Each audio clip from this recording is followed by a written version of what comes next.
Nabutan pa tayo ng stoplight. So ayun ano, pag galing nyo na sa Pote, tuloy-tuloy lang naman eh. So diretso lang kayo. Pagdaan nyo ng overpass doon, ano pala, yung expressway yata ang daanan, yung sa itaas. So tuloy-tuloy lang kayo hanggang sa makarating nyo yung pinakadulo. Tapos ano kayo, kaliwa, no?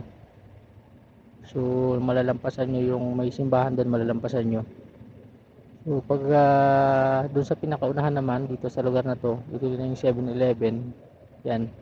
So kaliwa kayo diyan pagdating ng 7-Eleven. Kanto siya ng ano, Petron saka BPI. So yan, dami ring nagra-rides. Dati wala pa tong ganito, no, yung mga joyride. Ngayon, ang dami na nila.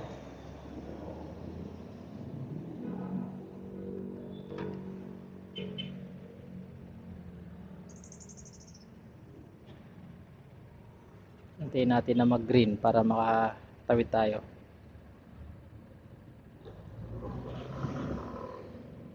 Yun no, yung mga tumatawid ng ganyan, no? Kung nagkataon nyo, violation talagang aabutin yan.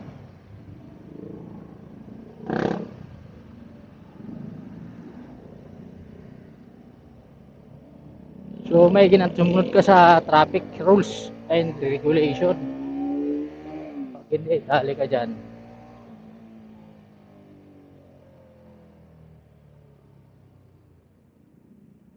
Kaliwa. Yan, dito na tayo no, sa gilid ng expressway.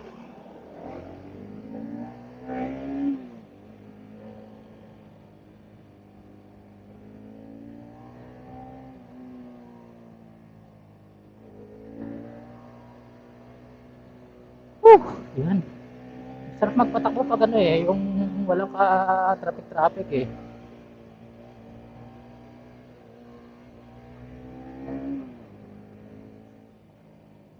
Oops. No? Biglang lumili kung ganyan, no?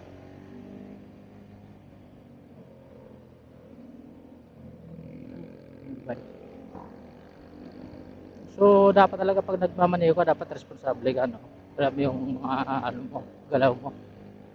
So, hindi ka dapat na padalos-dalos.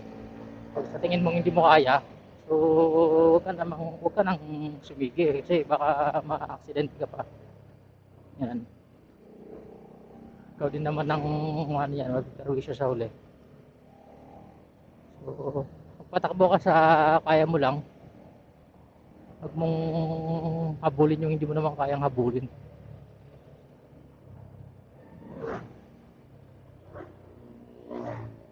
So, yun. Malapit tayo sa Petex. So, may palengke dito sa ano no, sa madadaanan ko. Medyo remote area tong lugar na to. Yan. Siguro sa gabi may hirap dumaan dito ng ano no, baka abangan ka.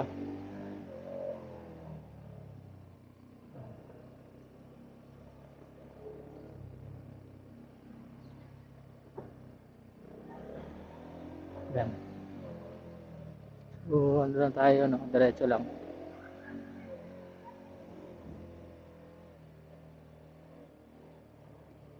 Ito yung ano, Peaceport dito sa Parañaque, yan.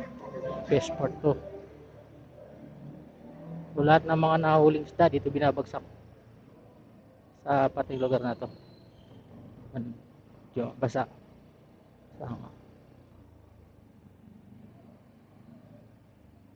Ano, daming isda rito.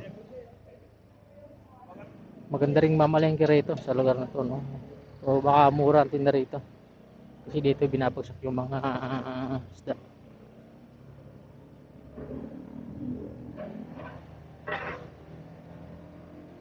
Yun yung pasyo, nataanan ko. Maganda rin yung motor na yan, matulin din yan. Yung pasyo. Okay, so kaliwa tayo rito. Yan, kaliwa. So malapit na tayo sa Petex.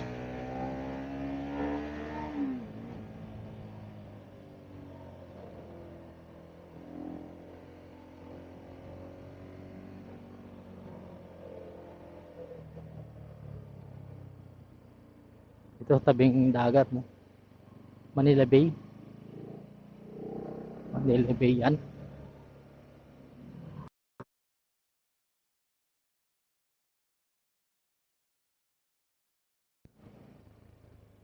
Kaya lang medyo yung amoy niya, yung amoy lang ano. Pero ang galing ng ginawa nila, oh, hinarangan nila yung gilid ng net para yung ano,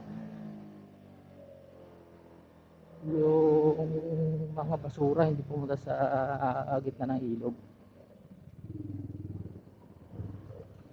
Lubak. Lubak ano. May na-shock ng motor mo rito, yari ka.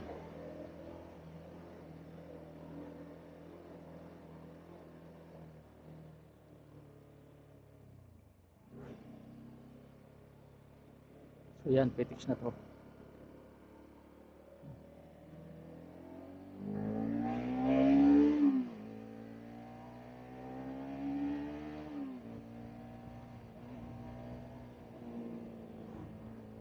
Dun sa unahan, lagi akong sumusobra dun. Medyo nahiligaw ako dun. Lagi sa pinakadulo. Tingnan natin ngayon, hindi tayo maliligaw. Hindi tayo nag-google eh.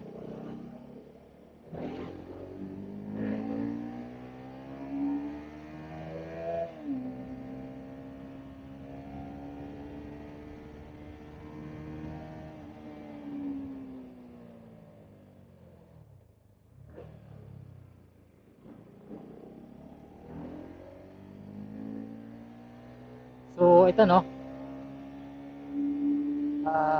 Kitex na, yung lugar na to, Kitex yan. Sa unahan. Kaya lang, dito sa bandang ano ko, kanan ko, yung Kitex. Dito, katapat na natin yung Kitex. Oh, yan. Parang niya ka-integrated ano, terminal exchange, Kitex.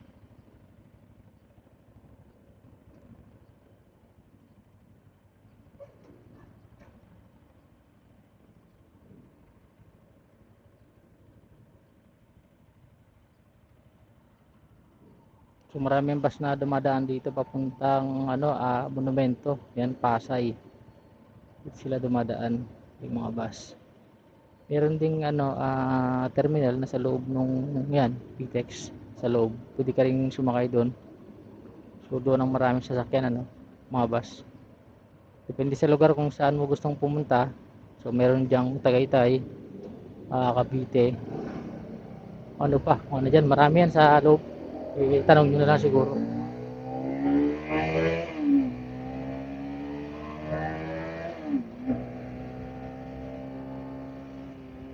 Pag nakapasok kayo dun sa loob.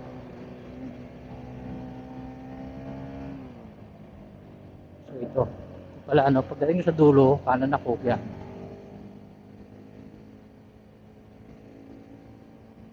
Ang bibilis din ng mga motor na to, oh. Liliit lang oh, pero ang tutulin nila.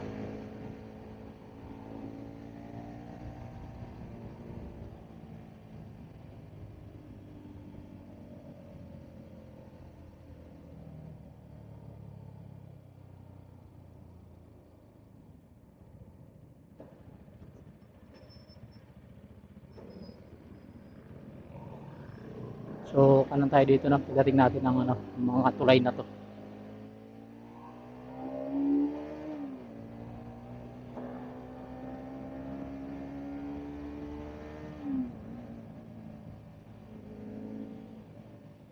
Tapos kanan ulit.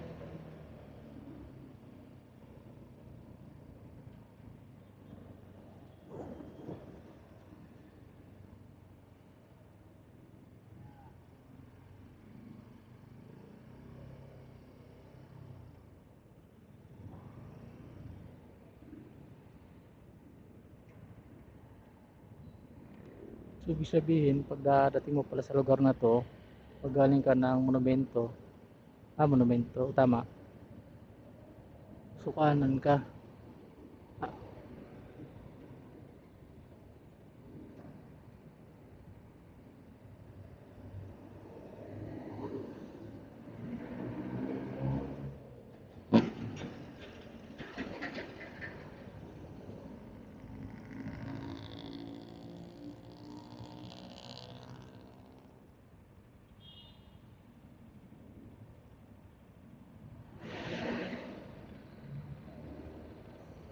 Dito ako lumampas yung nakaraan.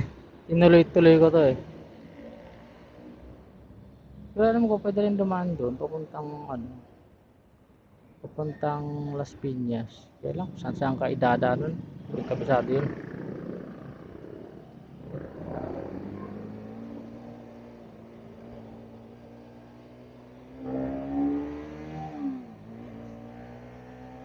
So, pag natakita mo na pala yung ano na to, itong building na kulay maroon tsaka kulay blue yan. Kanang, kaliwa ka.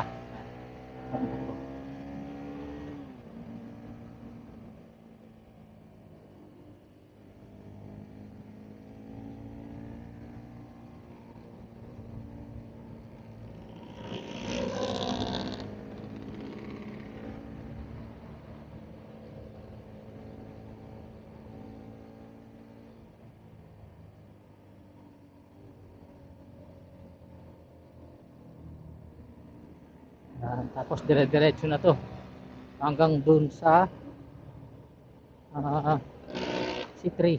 Yan.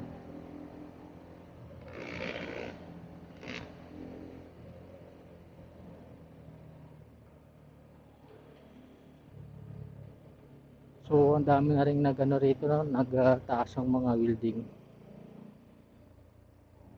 sa lugar na to. At sige tayo.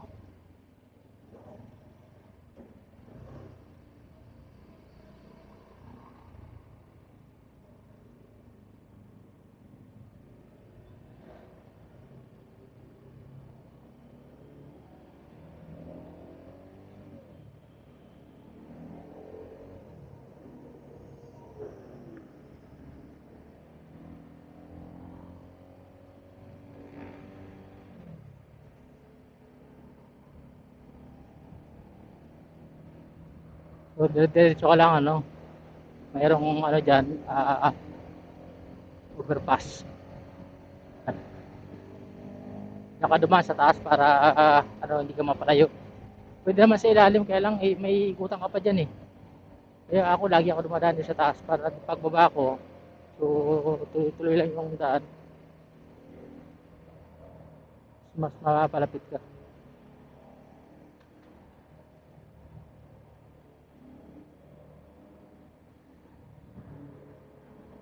Ingat ka lang dito, baka mamaya may biglang ginagawang construction.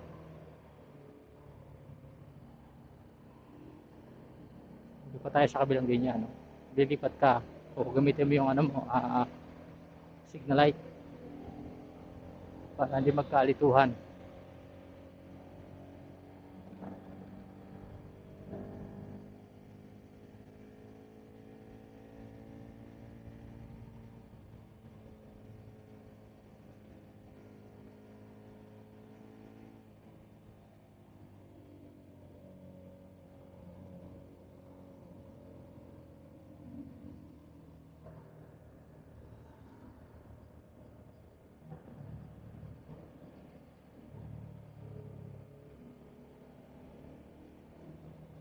Sana walang nag-jogging.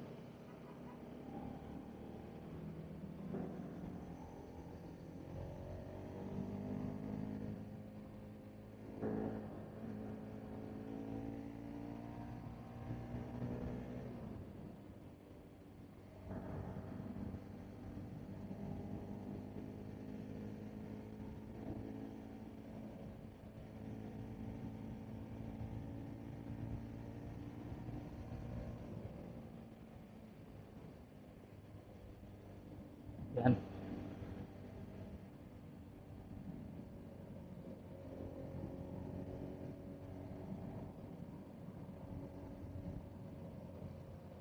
Oops. Nakaliwa yung dump truck. Hindi pa tayo ng linya.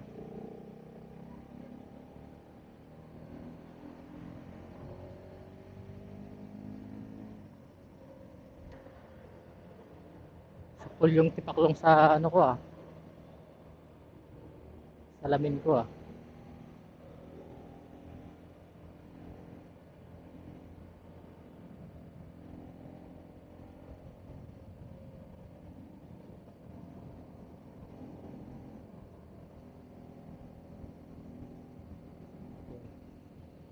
Lapit na, kalahati na, may gitna kalahati.